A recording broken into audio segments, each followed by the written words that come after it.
How heartful of me to visit a funeral like this. Despite the presence of other attendees, my mother-in-law stood in front of us smiling.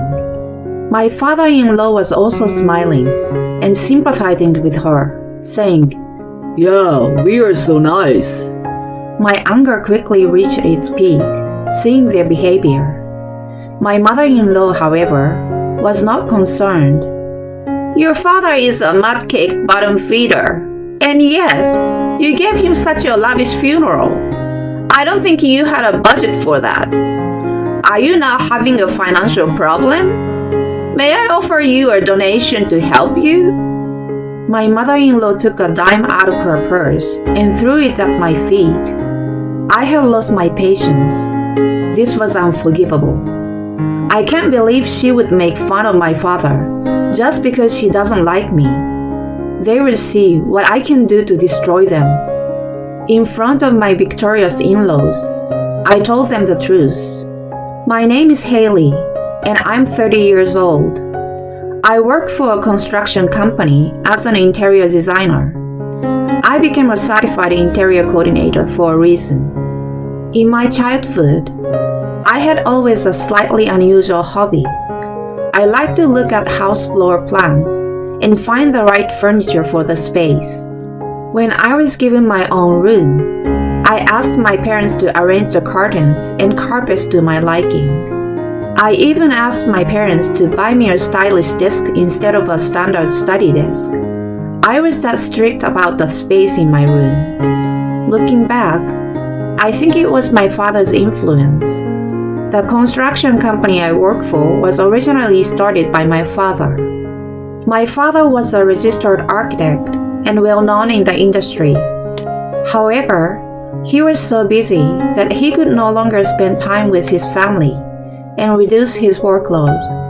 He then gathered many construction managers and full-time engineers he knew and opened this construction company.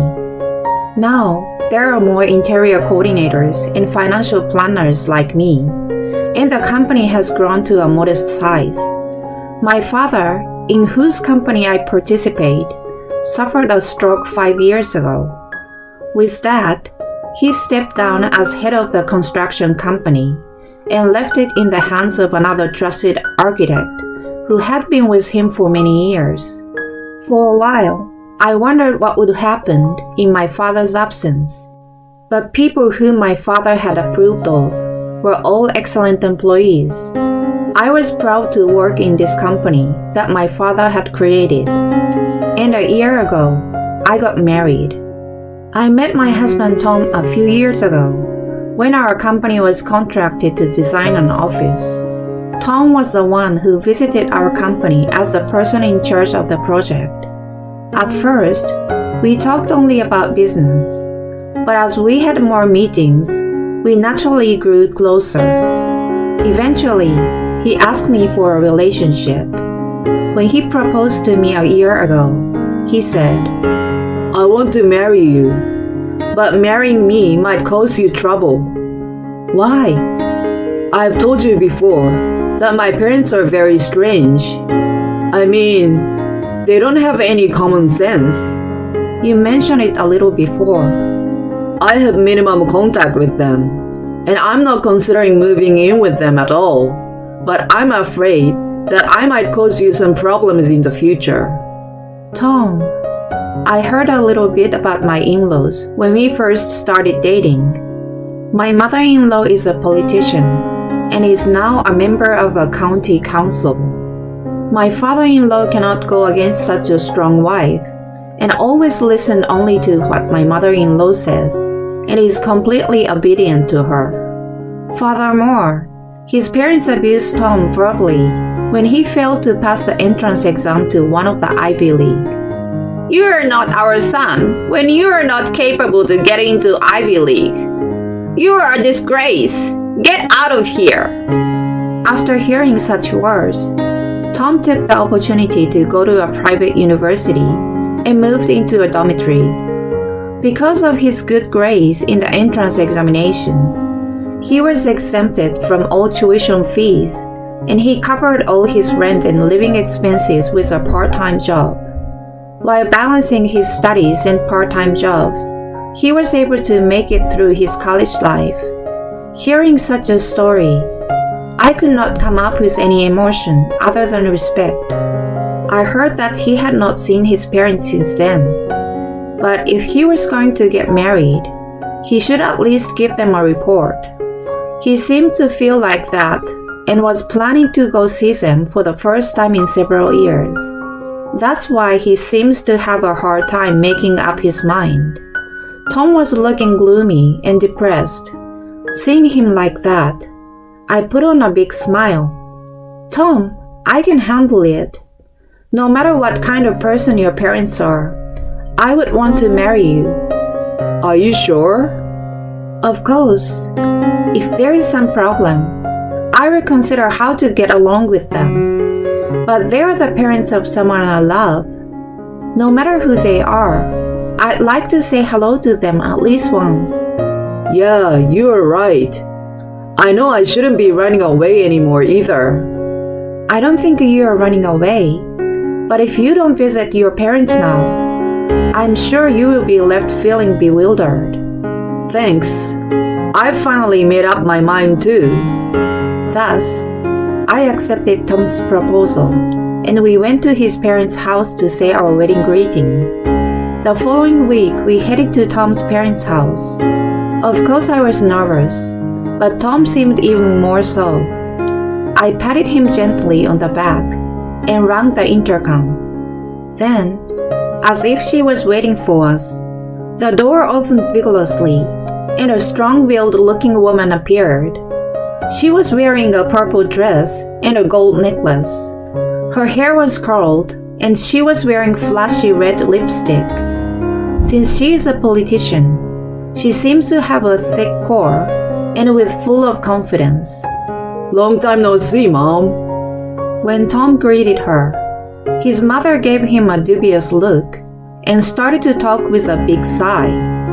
What is a failure who failed the entrance exam and ran away from home doing here after all this time? Don't say that. What? It's true, isn't it? You just came back home and brought this unattractive woman with you. She's got nothing to do with it. Don't make fun of Haley. Oh my god. You're so pissed off. A fool like you can't possibly be loved seriously. What on earth do you expect? I don't deserve to have my mother tell me that. Just then, a small man appeared from behind my mother-in-law. I instantly guessed it was Tom's father. As soon as he showed his face, his father said to Tom, "What's that kind of behavior?" He began to yell at Tom. It seems that Tom raising his voice at his mother had touched his father's nerves. In order to see the tense atmosphere, I looked toward my mother-in-law. Nice to meet you. My name is Haley, and I'm dating Tom. Haley, why do you want to be with a failure like Tom? He's not a failure. He takes his job very seriously. And, by the way, what do your parents do? Are they politicians like me? Or are they big shots somewhere? No, my father used to be in a construction business. He fell ill a few years ago and is now taking a rest. My mother is taking care of my father. Then my mother-in-law burst out laughing. When I was unable to say anything because of the suddenness of the situation, she smiled wryly and slowly opened her mouth. Your family is pretty much at the bottom of the pile too. Tom, who has a politician mother, brought you here. So I thought you were a young lady from a better place. Wait a minute. I don't care what you say about me, but my father and mother. Oh, was I right? It's true what they say about people becoming aggressive when they are told the truth. What the hell are you saying? Why should you, a completely stranger, tell me that? Then my husband stepped in front of me. Stop it already, he shouted at his mother. And now my father-in-law glared at us. He alternately glared at me and Tom, then began to speak as if he were making fun of Tom. How can you behave like that towards your mother? Huh? How dare that stupid son, who left after disappointing your mother's expectations, come back here after all this time? Why are you like that too, Dad? Is that what you say to the son you haven't seen in a long time? Is rebellion the first thing you do when you come home? No, that's not it. The first thing you should do is return the favor to your mother and me who raised you. What? What do you mean by favor? Shut up. How much do you think we spend on you? Your mom paid for all your cram school fees and all your lessons. Are you screwed that up? Well, that's not the topic right now. If you're going to show up at our house, you better come prepared with the right kind of money. We don't want the lousy snacks you brought here today. Now, get the hell out of here. I don't care what happens to a piece of shit like you. My mother-in-law giggled at my father-in-law's words. Tom's face turned bright red, and his fists were shaking as if he was about to cry. At this rate, Tom would raise his hands to his parents. Thinking this, I stood between him and my in-laws and said to them, "We were thinking of getting married, so I came to say hello to you, but it doesn't seem necessary." At those words, my father-in-law glared at me. What the hell do you want? I said to my mother-in-law, who silently turned away from me. I can't believe you could behave like that toward your own son. What do you want to say? No, it's okay. I don't think we will see each other again, so you don't need to know that. How rude! You are indeed a woman chosen by a failure. Well then, goodbye.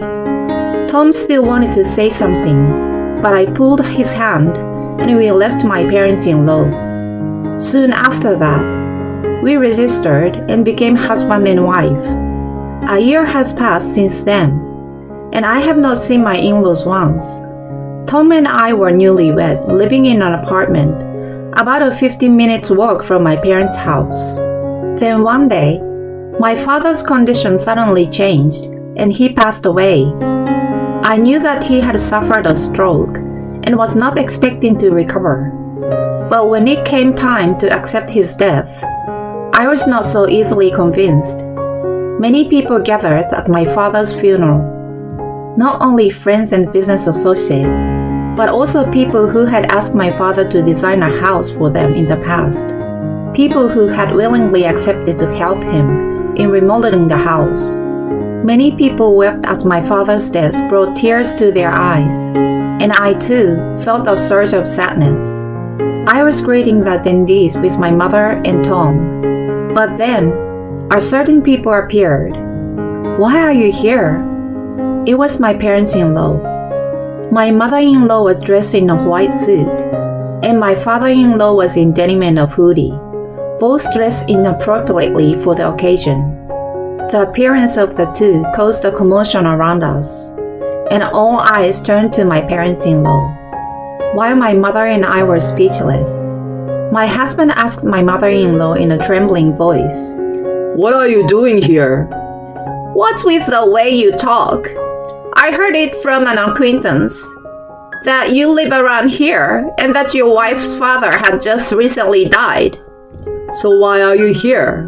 For God's sake, stay out of Haley's family." "You really shouldn't be stupid. I came all the way over here, and you didn't even say thank me for that." My mother-in-law stood in front of me, and my mother smiling. "It's really hard for me to show up at the funeral like this. Hey, don't you think so? I believe your father was in construction or something, right? Judging from your simple face and poor appearance, I'd say he was a construction worker or something." "Why are you talking like this?" "Oh, was I right again? It's true that poor people tend to get angry so fast. My father-in-law was also smiling and agreeing with her. My anger reached its peak seeing this. My mother burst into tears, and my husband's face turned bright red as he tried desperately to control his anger. As we stood there, my mother-in-law took this opportunity to continue. Your father is a mud-sliding bottom feeder, and yet you hold such a lavish funeral. I guess you will be in financial trouble. May I offer you a donation to help you? My mother-in-law took a dime out of her purse and threw it at my feet. The coin rolled with a clink-clink sound, and my mother-in-law stamped on it. My whole body was strained with a hatred I had never felt before. I could not forgive her. How could she make fun of my father just because she didn't like me? If this is what she wants, I will destroy her thoroughly. Gently suppressing my fist, which was about to involuntarily fly out to her, I quietly opened my mouth. You will regret this. What? I will say it again. If you don't apologize right now, you will definitely regret it. No, I won't regret it. An apology to a low-class person like you? That's absurd. I see. Well then, I will have to take back the plan of remodeling your office. My mother-in-law froze on the spot at my words. Apparently, she did not understand what I meant. So I brought several employees who work for the same company as me. Huh? At that moment, my mother-in-law's eyes widened and she asked me, why are these people here? Isn't it obvious? They are important craftsmen of the construction company I work for. No, you are kidding, right? You work for that famous construction company? My father was a registered architect, and his construction company is well known in the industry. It is not inexpensive, but it has a reputation for providing high workmanship, and it undertakes not only the remodeling of the ordinary homes, but also the remodeling of companies and stores. And this mother-in-law is one of those who hired our construction company. She is a member of the state legislature and hired our construction company to renovate her office. Actually, I knew about this, but kept it a secret from my family because I thought it would make my husband uncomfortable. Apparently, my mother-in-law had selected the top engineers of our company. At each meeting, she offered high-class hospitality and talked for an hour about her expectation. If that was all, it was still good. But she also asked the young apprentice who followed her to the meetings for his contact information. Let's meet with only the two of us. I will pay you. She was so insistent. One of the craftsmen said he was wondering if he should refuse to sign a contract with her. Then, the young apprentice took out his phone and confronted Tom, my mother, and my mother-in-law with it. The mother-in-law, whose misdeeds had been exposed, turned pale as she looked at it. No, this is bullshit. Bullshit? It's all true. I took this opportunity to tell her the truth. It seems that as a high-profile politician, you wanted to create a very glamorous office. Our company cannot be responsible for it. It's annoying to say the least. Wait a minute, Haley. I didn't know. I didn't know your father was a famous architect. You used to make fun of him just because he was in the construction business, saying he was a bottom feeder. How's that now? How does it feel to be cut off from a contract by someone you disrespected? Is it okay to be a politician if you can't even see the true nature of people and judge things based on prejudice? Then, the person in charge of our company appeared on the scene. He said to my mother-in-law, We have no intention of offering our services to you. You insulted our former president. My mother-in-law's face turned bright red, and she ran away. Of course, my father-in-law followed her. My mother-in-law's bad reputation spread quickly. This was because several people who had attended my father's funeral had captured my mother-in-law's insane behavior on video. The video was spread on social networking sites and caused a huge firestorm. My mother-in-law had been a politician for a long time, but her trust was shattered in an instant, and she resigned without waiting for her term as a state legislature member to end. Of course, there was no way she could live as she had in the past, and her neighbors were not nice anymore. As a result, my parents-in-law were forced to move out. They were probably still forced to live day by day somewhere. I, on the other hand, have been freed from my parents-in-law's ties, and my stress-free life has returned. As for my husband, he was a little bit angry. Why didn't you tell me that my mom had a contract with your company? But in the end, we have nothing more to do with my parents-in-law, so it should be fine.